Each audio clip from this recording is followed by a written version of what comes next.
the lack of participation of Christoph Klein from DG Connect due to a personal matter that is not able to join us here, and apologize all the speakers and the audience on his behalf. The presentation, nevertheless, will be shared with all of you later on this session, and obviously we will then be able to do a recovery session sometime early next year, 2021. That is also the goal of this EU-India mashup day, is to have our agendas synchronized for a larger event that we would like to have next year under the EU presidency. This is a meeting to establish connections and to make sure that we have alignment on the relevancy of the EU-India synergy that is also right now a priority for the European Union, and also a top priority for the Portuguese presidency next year. So with us already in the room, Professor Rajendra Gupta, that is joining us from India, Dr. Manish Kohli from Washington, D.C., and finally Gerard de Bourbon, which is joining us from Sweden. And this is what makes a truly global hybrid summit, and live here from Infarmed, the agency of the medication and health technologies in Portugal. So with the fact that Christoph Klein cannot join us today, I would kindly ask Gerard to do the opening presentation, followed by Manish, and then finally Professor Rajendra will terminate this panel. We have until an hour, so if in the meantime your presentations will be not we have spare time in the end, maybe we can have like an interchange of views, because it's really a unique opportunity to have your thought leadership on board in this global summit. So Gerard, the floor is all yours, and don't forget that you're on mute. You're on mute now. I will unmute here now. And obviously, I mean, you know, it's great to be here with all of you guys. It'll be really interesting to sort of get an idea of what it is that you're sort of interested on. I can share a little presentation of sort of my thought process, which I will, of course, then do again at 4 o'clock. But if you want, maybe what I can do is share, I'll share my screen. Can you allow me to share my screen? Definitely, yes, we can. You're able to share your screen now, right? Yep. Okay, perfect. So I will basically just do this here. Now, do you see my screen? I see your screen, and does everybody see it? It's seen as everybody. Yes. Wonderful. Well, basically, I mean, this is about solving the healthcare conundrum we're having, right? And how do we do that? What we are experiencing globally with the pandemic, but also, I mean, you know, what we need to do collectively to change and solve the conundrum here that we're all going through here. What I will do before we can get started, I'll give you a little background of who we are at INL. So while this little video plays, we are basically an international institute of nanotechnology based out of Braga in Portugal, funded by the Spanish and the Portuguese government.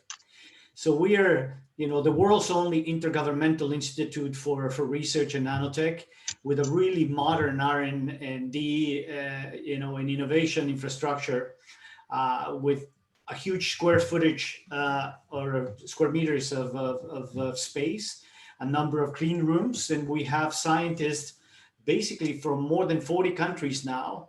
So we're roughly about 450 people in different sectors, working on healthcare, in agriculture, automotive, a number of different areas, right? For some reason the video is a bit slow, it's hanging, I don't know what's happening.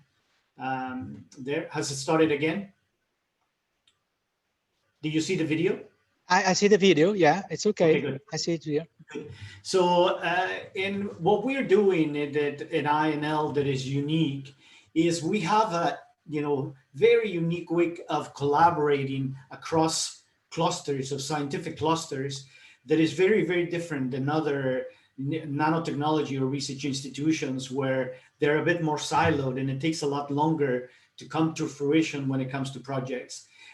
Having all these really wonderful scientists under one roof that have this multi-competence, it's very easy when we do projects to go from, thought process to prototyping in a very short period of time. Primarily because the guys know each other and they know what each another do and what competence reside, and then you're able to have sort of an ideal approach to basically doing research and development, and that is extremely unique for INL. And we're really proud of how the teams collaborate with one another, right? So this is the end of this little mini video of INL. So I'll go to my next slide here.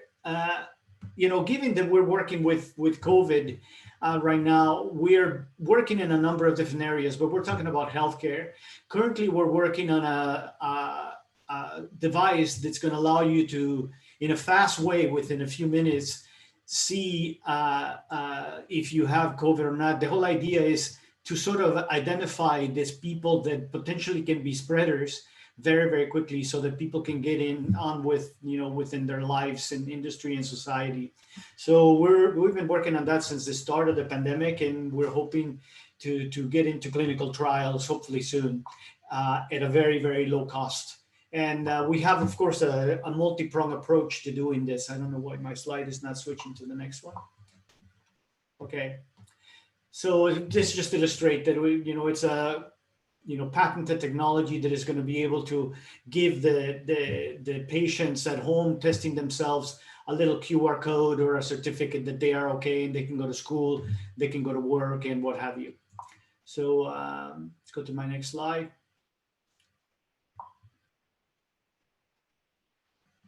Hello. Come on. There. Sorry. So what are we experiencing in Europe today? We have in Europe 714 or so million people.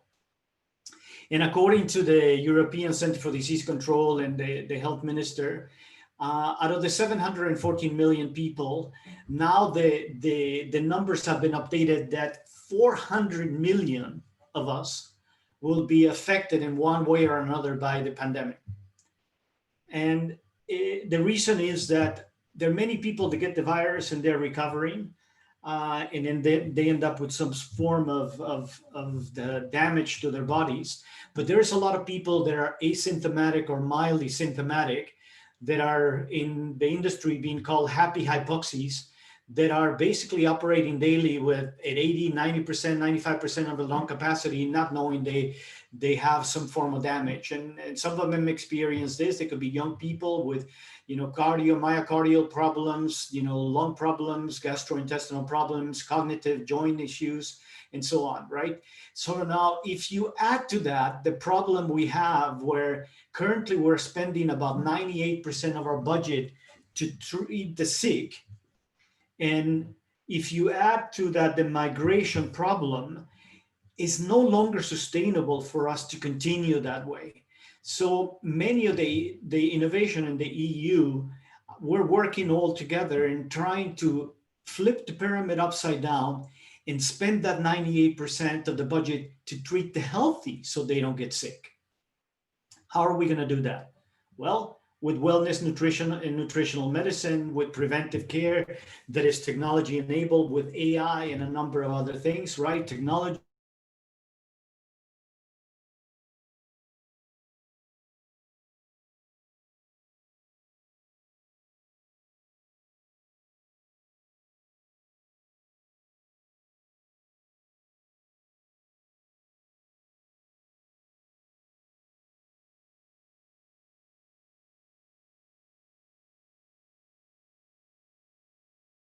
Where you're going to be having some of these, devices that are connected that are half organic or half inorganic at a nanoscale or molecular scale, 3D printing, quantum computing, all of that is going to have a bearing on what we're going to do. And we're of course going to be having the headaches of security and safety. But everything is sort of as I said, converging into this middle ground where, augmented reality, virtual reality will have a huge play enabled by the new connectivity of 5G, and of course paving the road for 6G connectivity, right? And that's just a catalyst because it's going to enable to connect a lot of these devices in a more efficient and effective way at a much lower cost. Currently, the cost to provision a SIM card for a telco is anywhere from 15 to about 25 euros per SIM card. With NB-IoT or Cat1 or LTE or the 5G enabling connectivity, the cost will drop significantly down to just a few euros per device. And once you start having soft SIMs or soft connectivity in devices where you don't actually need a SIM or a SIM GSM module, but barely a serialized number within the device, is going to change the way we do things in everything, right? And healthcare is no exception. So this is sort of to give you a little bit of a flavor of what it is we're doing at INL and how we see things changing from, being able to swallow a pill that detects your microbiota, flora and fauna real time, so that you can have proper food intakes tailor made to your entire, to your system. People are talking about the gut being the new brain. In the type of food that we eat definitely affects how we go on living, right? And this is part again of the wellness, exercising, digiphysical care, remote care. It's going to be a big change, and we're seeing a huge change on that area. From a nanotech enabled perspective, of course, we're working with drug delivery, targeted drug delivery for cancer drugs, using nanospheres to detect biomarkers of cancer in bodily fluids 6 months to a year ahead of time, different types of nanoparticles and polymers that can basically detect bacteria, the virus detection and testing that we're talking about. Clean air, it's going to be a big issue because obviously people need to feel safe to go back to buildings. How are you going to detect and understand that there are virals or pathogens in the air? And then, of course, water, right? Water technology is going to be a huge issue, right? The world is still suffering from, clean water availability and sewage in many countries. So with the power of nanotechnology, we feel we can help dramatically on that. And I mean, here in Europe, by 2030, 2040, we will start having some massive issues, especially in the Iberian Peninsula in the middle of Europe. We will have massive water shortages. So we need to do something about that. And again, nanotech it's a catalyst for making that change. When it comes to other areas with food and how we consume food, how do we grow food more locally rather than depending on how easy it is right now to import and bring foods from other countries. We need to sort of be cognizant of that in, again, being able to grow hydroponically or things more localized and eat more seasonably. I think it will help to how we live and how we consume things. And of course, it's better for the environment. When it comes to longevity of the foods, of course, working with nanosprays or nanocoatings that will increase the shelf life of produce, that's also something that we're working on. And last but not least, of course, when we're talking about food, there is a big craze about proteins produced, or animal replica proteins. That's also something that projects that we're working on at INL to produce sort of beef or pork or other types of proteins that are grown in a lab.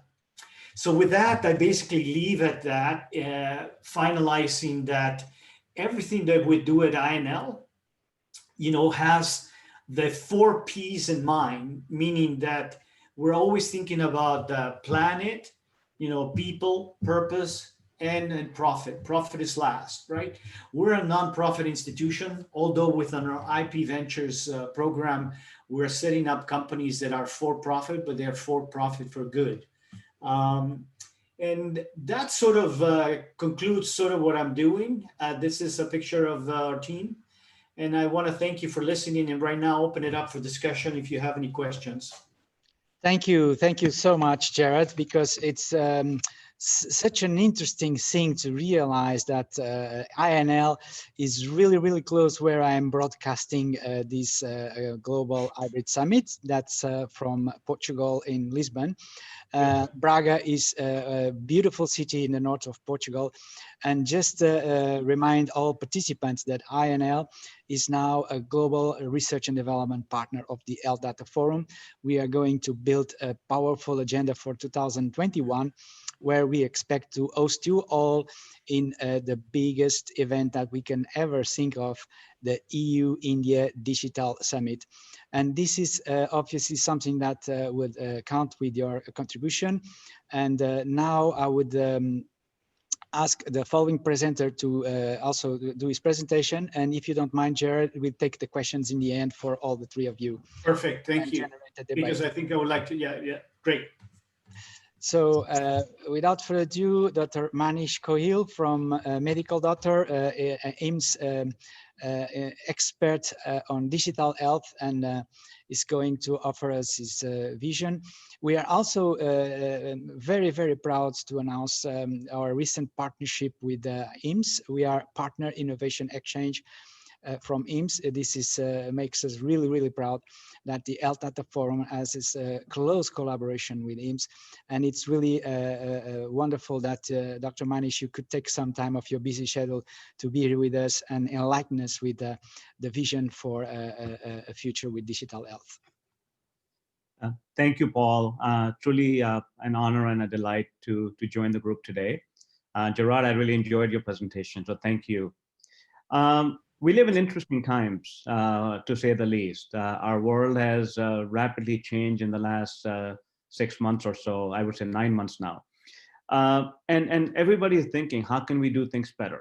And that is really sort of the fundamental genesis. What is our purpose? How do we go about, improving health and care for every one of us? So HIMSS, like Paul mentioned, I currently serve as a senior advisor for HIMSS. I'm also the past chairman on the board of HIMSS. And really the thing that really impressive about the organization is that we serve to partner with thought leaders and individuals throughout the world and bring a depth of expertise and cross-sharing of knowledge to help transform the health ecosystem through information and technology.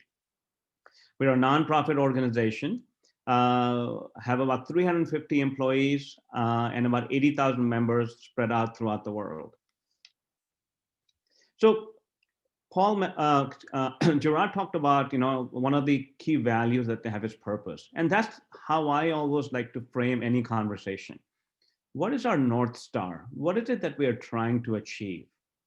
And putting COVID aside for a moment, when we look at healthcare, we spend a lot of money globally on healthcare to the tune of $8 trillion every year, or about 10% of the global GDP. And what we get in terms of product leaves a lot to be desired.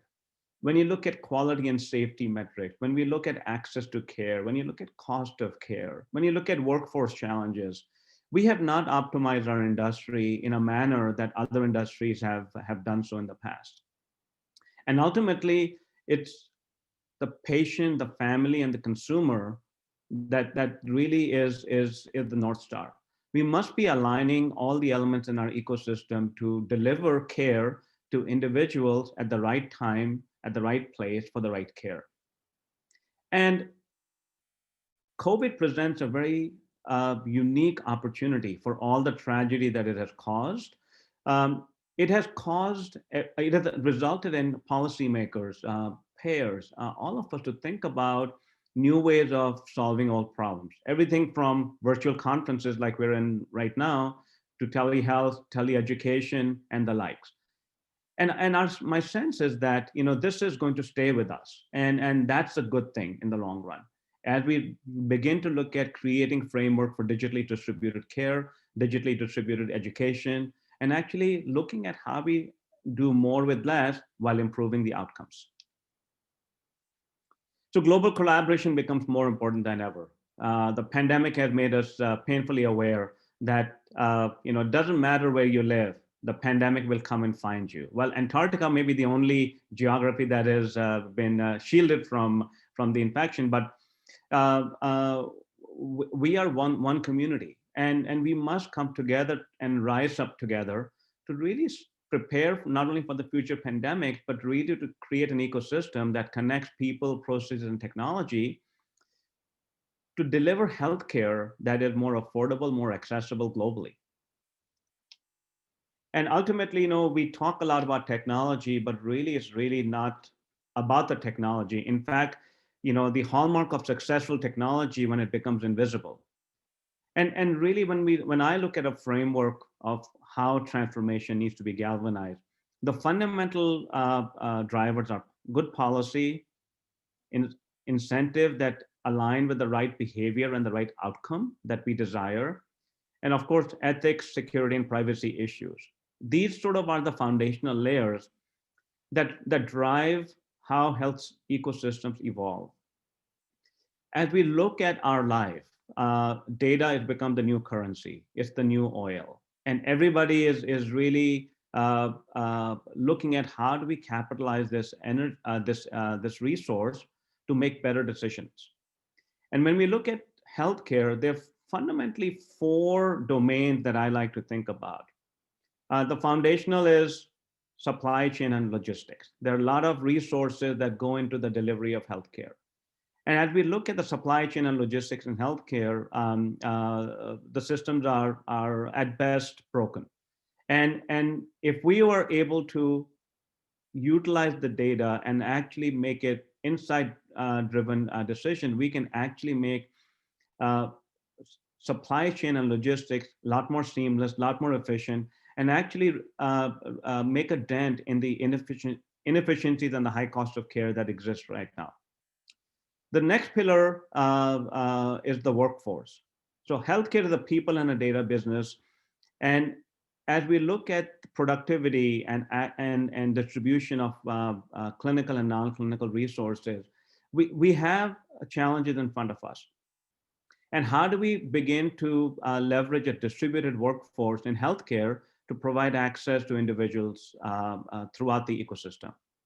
And ultimately, patients, families, and consumers. As Gerard alluded, right? It's patients spend most of their time with their bodies and themselves. And we must create a framework which empower the patient with data and insights so they can make better decisions, better choices about how we live, what we eat, and what we do. And ultimately, by strengthening the patient decision-making process, by strengthening the patient and the clinician relationship, we can actually impact care in a way that has not been able to be done for decades. And then ultimately, we live in an environment, as we realize, and the social determinants and genomics that play a big role in how, in the outcomes of healthcare. And as I look at these 4 pillars, horizontal pillars, they all generate tremendous amounts of data. And currently we live in an age where everybody is faced with a data tsunami. And that is really not where the value is. And when we start looking at new tools that are available to us, like artificial intelligence, we can actually leverage the raw data and refine it and make it available for the right decision making at the right time. And I think once we are able to align the technology to provide that insight at the point of choice or point of decision making, we can begin transformation at the local level. So how does HIMSS collaborate to bring about change? It's an ecosystem phenomenon. The fundamental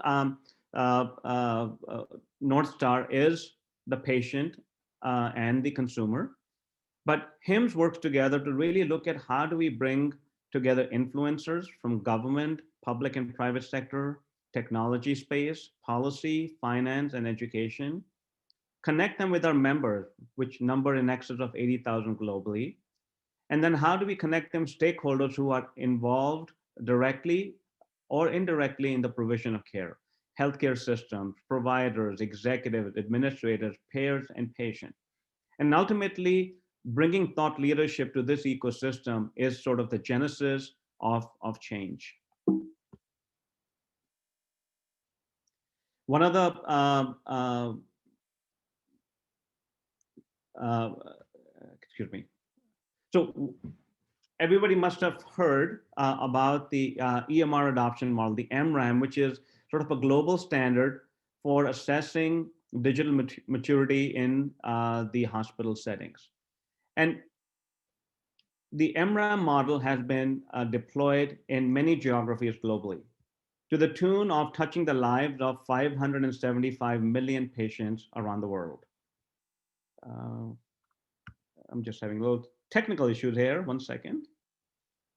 So as you look at this, this map around the world, we have touched 312 million lives in the Asia Pacific region, 71 million in Europe, 106 million in the US and Canada, and there's significant opportunity for growth. And why is the MRAM framework important?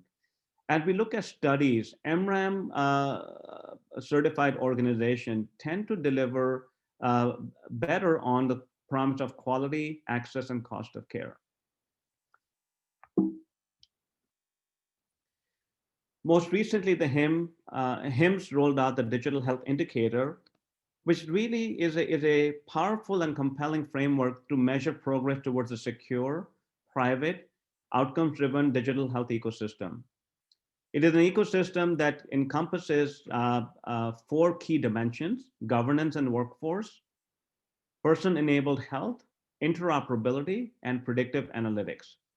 And the sole goal of the indicator is really to create a measure for the ecosystem that will connect and empower people to access timely care and achieve health and well-being informed by data and real-world evidence.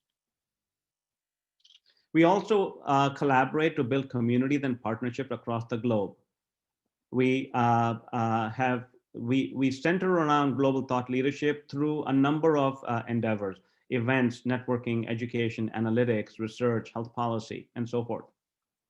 In 2021, HIMSS will be launching the HIMSS Global Maternal Health and Tech Challenge. We also are very active in the global consortium for eHealth and interoperability. HIMSS also has a chapter in India, which has been very active and quite involved in the National Digital Health Blueprint for India, which Dr. Gupta is going to be touching on in this next presentation. And really, when we look at opportunities to transform and actually leapfrog through digital tools, the developing world creates a tremendous potential. As we look at the size and scope of India, a digital ecosystem that anchors the current healthcare ecosystem will allow India and other countries to achieve the key measures, the key values that are important, and as outlined by the National Digital Health Blueprint. These include universality and inclusiveness, security, privacy by design, performance, accountability, portability, and empowerment. From technology perspective, and these fundamentals are embedded in the HIMSS Digital Health Indicator, include interoperability, single sources of truth, open APIs, minimalistic design, leveraging the legacy systems. So really creating something that is sound, that is going to help empower a country like India to move into the 21st century and beyond, much like what the country did when it went from land-based telecommunications to mobile. I think that's really the power of technology that exists today. In Europe, HIMSS is following the EU and global policy developments closely. We support the joint EU efforts by bringing our communities and thought leaders together to reflect on important matters and exchange ideas. We also cross-pollinate global best practices and success stories and bring them to the discussions. So finally, as I look at how do we begin to redesign global healthcare and how do we begin to innovate, we have to begin with our North Star, our purpose. What is it that we want to achieve at the end of this journey? And then it begins with good leadership, strong leadership in a framework of effective policy, standards, and governance, and obviously funding and incentive that reward the right behaviors. Then it's about linking people, processes, and technology, and really around the domains of education, training, skills development, aligning the processes with outcomes, better outcomes, and really leveraging the new currency of healthcare data to deliver insights to anybody who's making a decision in the value chain. Everyone from the executive and the policymaker to the patient and the frontline caregiver. That is really the sort of the fundamental premise which will fuel innovation in this post-COVID era.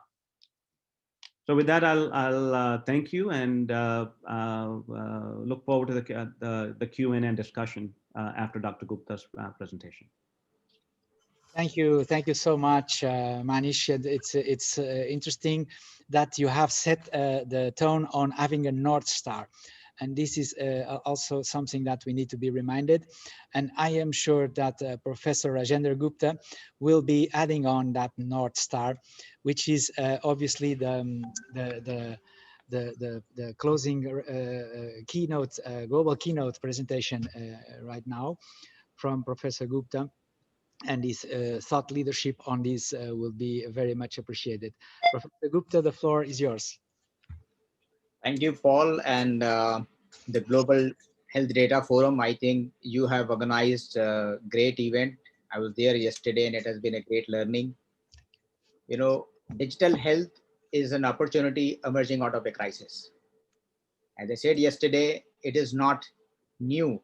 I think we have solutions for every problem you pose to healthcare, but there exists, islands of excellence. So what I'm going to do in my talk is share briefly about the islands of excellence, and of course, address the key topic about what's the road ahead for global cooperation. I think that's the key. So I have just 2 slides. I will start with some of the realities. What I'm sharing here are the programs and realities as they exist, and not from now, probably for a long time.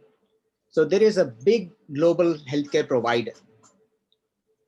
And a few years ago, their digital consults, cross the face-to-face consults. So you can imagine how digital in health is catching traction. So on their website, when you go to the landing page, this is what you see. Connect to great healthcare anytime, anywhere, by phone, email, or video. Travel worry-free, whether you are in Japan or business or visiting a national park with family. That's the reality. That's among the world's biggest healthcare provider, assuring its users that you have access to digital health. There's another thing that has come up. When I wrote a first article on it 5 years ago, the digital therapeutics. You have now mobile apps being reimbursed, softwares being reimbursed like drugs in the United States and Germany. And this is spreading. I recently completed a book on digital health where I have dwelled in detail about all these things. So digital health is actually addressing the needs across the continuum of care. And we have practical and replicable solutions available. So look at AI. When we talked about this big pandemic and we talked about repurposing drugs, AI was used. Even back home in India, we had this major, solution called Araygo Setu, and I talked yesterday about it. Look at what EU did. It is looking at integrating the data and allowing the member states to share prescriptions. So this is the new reality we are in. Taiwan, what it did was geofencing and electronic fencing, and look at how it managed the COVID. This is all using big data analytics. They merged their insurance and immigration data. 850,000 people of Taiwan working in mainland China, and just 7 deaths and 533, cases of COVID. This is the power of technology. People used to say data is oil. I say data is lives. It can save lives. It can change lives. Araygo Setu had 140 million downloads. We identified 3,000 hotspots. And imagine the number of lives we saved. But now this is where we need to address, because we are talking about digital health, big data, AI, and the road for global cooperation. So this is a fundamental question that all of us have to address. Whether we talk about the North Star or we talk about, the best of genomics, 5G, anything, do we really have electronic health records? If we don't have, why are we dreaming about big data? Why are we, talking about AI? That's aspirational. So I think fundamentally, it brings me to the next point, which is the key of my presentation. Will best practices, success stories, and use cases be enough for global adoption? Since this is a global forum and a global keynote, I think we need to be frank to address the challenges.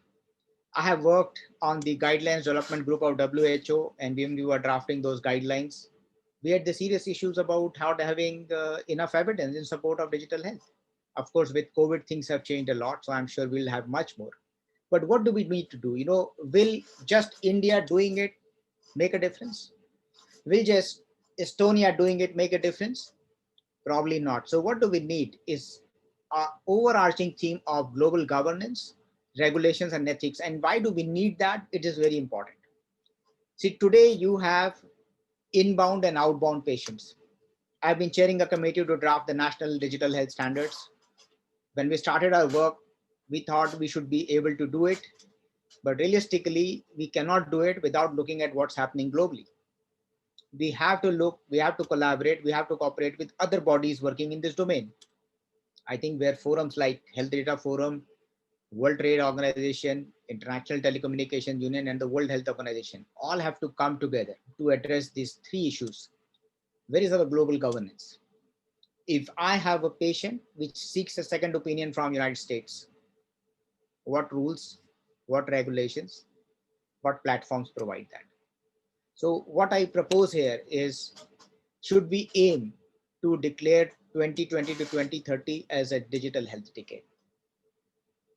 Second, it is digital health for all that we should aspire for before we talk about health for all, because without digital health for all, there is no universal health or care. Simple. Let's be very clear about it. I think Manish, my dear friend, has spoken about the digital health initiative of HIMSS, where they're measuring the leadership and governance of health, digital health. I think last couple of years, we have been involved with the developing of the digital health index, and similar initiatives are needed to map the adoption of digital health globally. What needs to be done to catch up with others? Also, what we need to do is redefine medical practice. The practitioners of today are still old school. That has to change. We need to redefine the medical curriculum. Digital health has to become an integral part of it. Till we don't do that, even a one wheel of a four-wheeler, if it is broken, the vehicle does not move. Same applies to digital health. That's why when I talk about, if you really want to increase adoption, you have to talk about global, whether it's governance, whether it's regulation, or it's ethics. Same is with payment mechanism. Today, remitting money is a challenge for any country to remit money outside or to receive. I think for healthcare, we need to come out with very specific regulations, mechanism, and probably a dedicated payment gateway. That's something that we need. Of course, Manish talked about the mobile network. I know that we are all transitioning towards 5G, but we need a clinical grade mobile network. That's the truth. With techniques like hologram and whole lot of things which are knocking up a door, which will redefine medicine, we also need a cellular network to adopt them or to ride on them. The third point is about ethics. We need a breakdoor law policy. In terms of COVID, I'm working on another global initiative based out of LA. It's called mPrivacy. We are looking at working with telecom operators to use data, master data, and use as data for global good, for global health. Medical data as public good is something we need to seriously consider. We need to also map the national and international registry of providers. You don't want someone who is not a clinician, a certified or trained clinician, masquerades as a clinician and starts providing consultations. So this always brings us to the fact that we still would need to work on global forums. Just doing nationally will not help anyone. Of course, COVID knew, that we ran into challenge, countries scrambling for stocks, using all kinds of leverage to, get the PPEs, the medicines and all that. We also need to arrive at what kind of, buffer stocks and formulary we need should such a pandemic, knock us again, and you cannot rule that out. So I think I would strongly say that let's convert the islands of excellence into global, platforms. There are a lot of learnings, available forums like one, Paul, that you are hosting today and you did yesterday are the forums that need to disseminate such things for broader cooperation. India has made rapid strides in the last 6 months. We have done phenomenally well. Will we sustain that? Depends on what's happening elsewhere, because the world is connected. Politically, we may be divided. Health-wise, we are all connected. That's the truth. With this, I think I will end and will be open for any questions that people may have. And thanks for giving me an opportunity to share my views. Thank you so much, Professor Gupta, because this is the kind of leadership that we want to extend and expand the reach of your voice throughout the world leaders. It's the truth that is being spoken through your voice, Professor Gupta. Thank you so much. And I have here with me also from India, Jaisil and Gerard, which is the HIMSS, the president of the HIMSS chapter from India. And since we are talking about digital health, and today we are talking about the EU-India Mashup Day, I wish that the voice from India could be heard more. And maybe Jay could opening the round of comments on these presentations with addressing a question to these keynote speakers on the perspective of India. Yeah. Thank you, Paul. Great presentation from both Dr. Manish as well as Professor Gupta. In fact, I work very closely with both of them over the last several years. I just have two specific comments to make. One, I think if you really look at the change happens in the digital transformation point of view. In India has been practicing telemedicine for a long period of time, although without clearly defined guidelines. Now, COVID kind of forced us to look at how we kind of practice telemedicine. So the government has released March this year telemedicine practice guidelines. So since then, almost every single large hospital chains converted their outpatient center as a virtual OPD. So literally, like you can see the whole country now kind of doing consults virtually, which is otherwise not possible. So that's one clear example of how quickly people adopt technologies and how the need kind of forcing people to look at the different ways of kind of meeting the needs. That's one specific comment that I just want to share.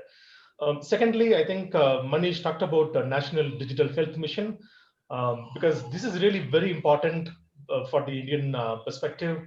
The government has released something called National Digital Health Blueprint. So this is the first time we actually put together an architectural blueprint for the healthcare IT systems rollout in India.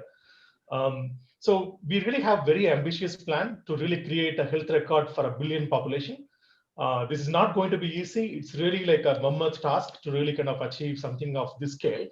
But India can certainly learn quite a lot from European countries which have already taken this lead, especially countries like Norway, Netherlands, UK. I think there are several European countries already have a longitudinal health record for the population. So I think certainly, there's a lot to collaborate, learn the best practices in terms of what happened in other countries and how India can really imbibe new ways of doing these types of large-scale implementations. I think HIMSS also played a very important role, especially providing a detailed recommendation to the government, looking at various facets of the implementation as well.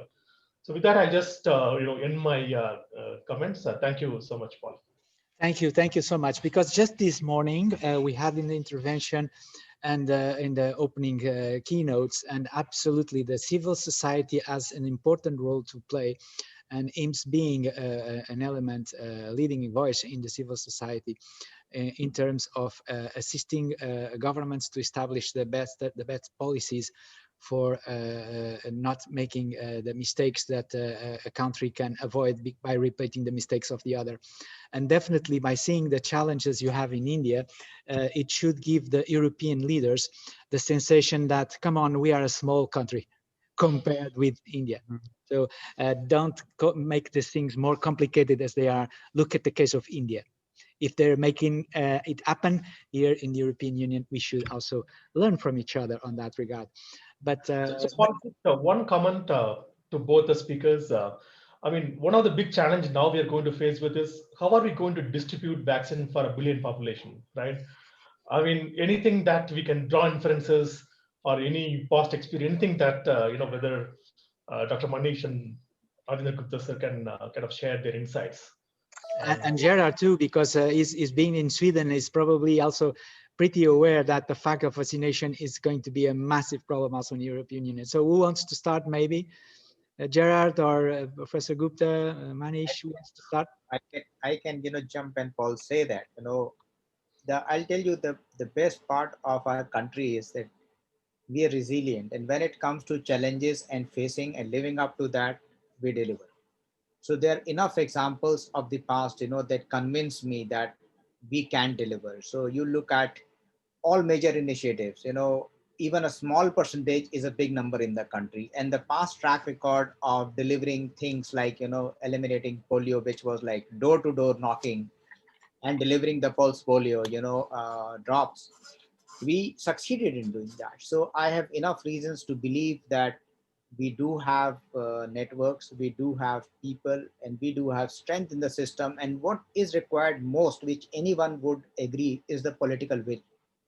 The last thing that people can debate is the political will of our Prime Minister Modi. So if he decides to push it, he will make it happen. We have seen in the case of digital health, I've been involved in the policy initiatives, and we have seen how we have taken the lead worldwide in pushing for issuing guidelines in the record time. When he decides to do it, it is to be done. As simple as that. So I am confident we will deliver. Fantastic. This is so refreshing to hear that. Thank you so much, Professor Good. Manish and Gerard, maybe you would like to add in?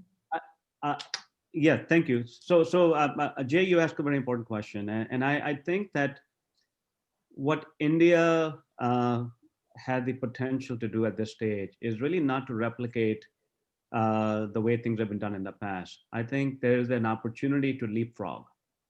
This is really where innovation would come in.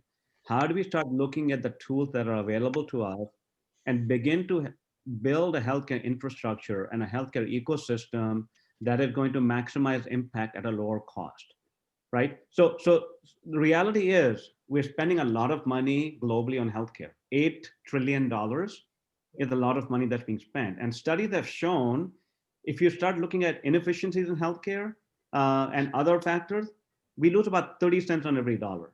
So when you talk about sort of so-called waste in healthcare, that's the part of money that we have to really optimize.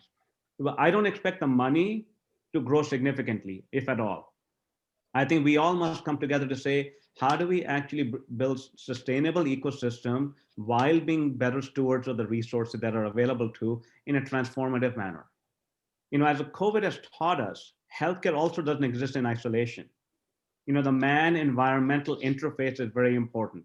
As we have started encroaching into pristine lands and forests, we are coming in contact with a lot of wildlife, and that is creating opportunity for zoonotic infections to spread.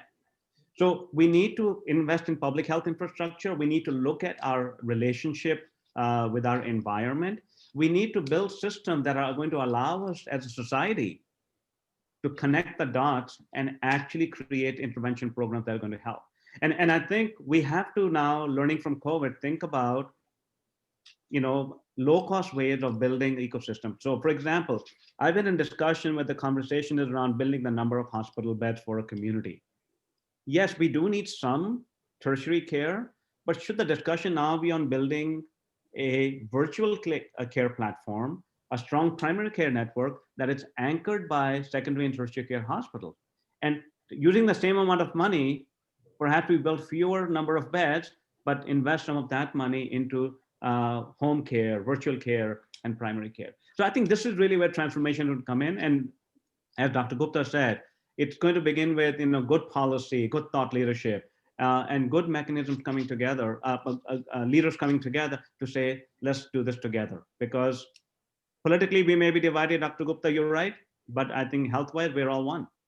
And Manish, I will add to that, which is very important, is that in healthcare, most of the countries that have spent, more money on health without, proportionate outcomes is those who pushed in healthcare, industry without having standards or systems. Mm-hmm. India has learned to first develop the systems and standards, and now it's pushing for that. So that brings a fundamental shift, because you have a plan and a plan of action both. That is what could make a difference to India. But I would still be realistic to say I am always wary about the bureaucracy and very public about it. If they also fall in line with the vision of our Prime Minister, we'll do well, or else we'll have some hiccups, we'll still reach there. Mm-hmm. Absolutely. I have to add one more comment, and I'll let Gerard add a few words. We were in Finland last year, and I was talking to some folks from Denmark. And one of the great things that Denmark has done is said, let's reduce the number of hospital beds by 20% and let's shift care.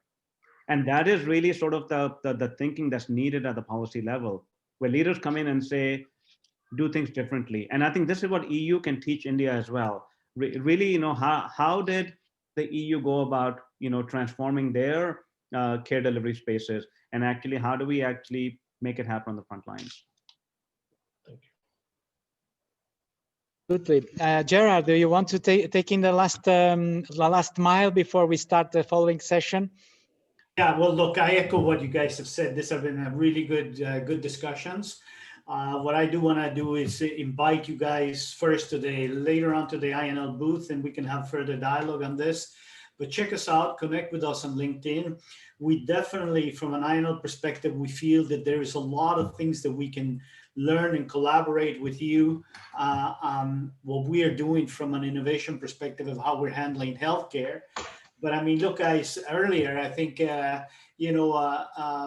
Manish and also, earlier, one of the gentlemen, he was actually with us a little while ago. He was one of the professors from one of the regions in India. He actually said that, you definitely have a great software know-how. So there is no reason why we can't do joint ventures, and the stuff that we have already developed here, you can make it better and tailor make it to your needs locally, right? And we're more than willing to collaborate. When we are talking about this digiphysical platform that we built, and we sort of building from scratch and connecting devices from a nanoscale and upwards, there's a lot of things we can do together. And there is no reason why we can't do, a good collaborative type work. Being here in Europe, we're governed more and more by privacy laws, and even though the big companies in the US, where we become the product and they're selling our data, the EU is fighting hard for making and empowering the patients to own their own data records, so they don't become the product, so that they don't get penalized if they have chronic care and so on. So I think some of those values will be, I'm sure, welcome by your citizens in India, and we can definitely replicate and collaborate. And now we have a new, Portuguese, president of the EU coming up in January. Is it January, right, or February? Well, I think it's January, right? When he takes over. And he has very strong connections with India. So all of this will have a huge play in what we can do together. I just wanted to do that, leave it out there and invite you guys to connect in social media, send invites to connect on LinkedIn, and we can follow each other and learn from each other. Thank you so much, Gerard. And this concludes our global keynote part of this meeting. Thank you so much, dear guest speakers, for sharing your busy schedules here with us. Thank you for making this really a global hybrid summit with participation from the US, Europe and India, we are fulfilling our promise of bringing the different perspectives to the same table. And the Health Data Forum is precisely that. We are more like a facilitation venue, a facilitative venue. We are not experts in content. We want to bring the experts in content, as you've just seen in these global keynotes, together, and that together new knowledge is being generated. And also the North Star, as we were told here, the North Star has to guide us on the proper direction. So dear experts, colleagues, and guest speakers, it's so good to have you here. Thank you so much. And I hope that you can stay for 2021, the next agenda that we are going to create. Congratulations. Thank you all. Thank you very much. Hey, Paul, so we go to stay in this room, or do we? We stay now in this room, please, as we are going to light up the cameras of the new guest speakers that are showing up here.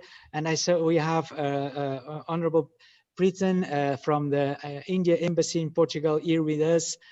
Good afternoon. Thank you so much for being here with us, and so good to have the India flag, because it will make a nice complement with the three flags. I was missing the India flag here in this conversation, so that we can have our flags together in this session.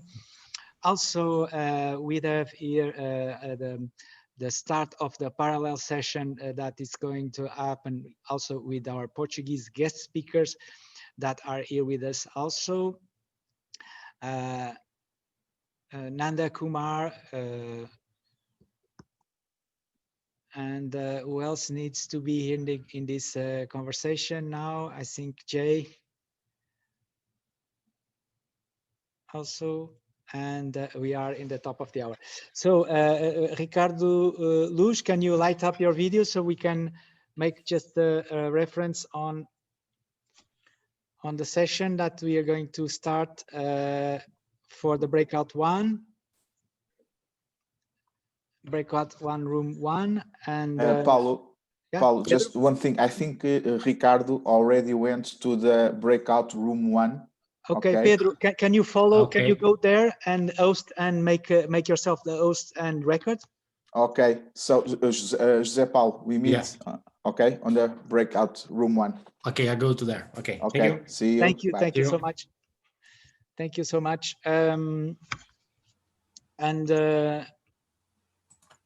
So we can stay here for the discussions and the remainder of the presentations.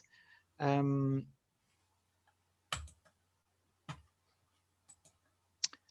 Bleeden, also greetings. Our latest guest speaker also from this panel. Andy. Hi.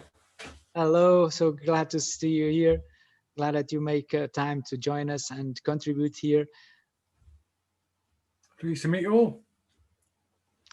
Okay, so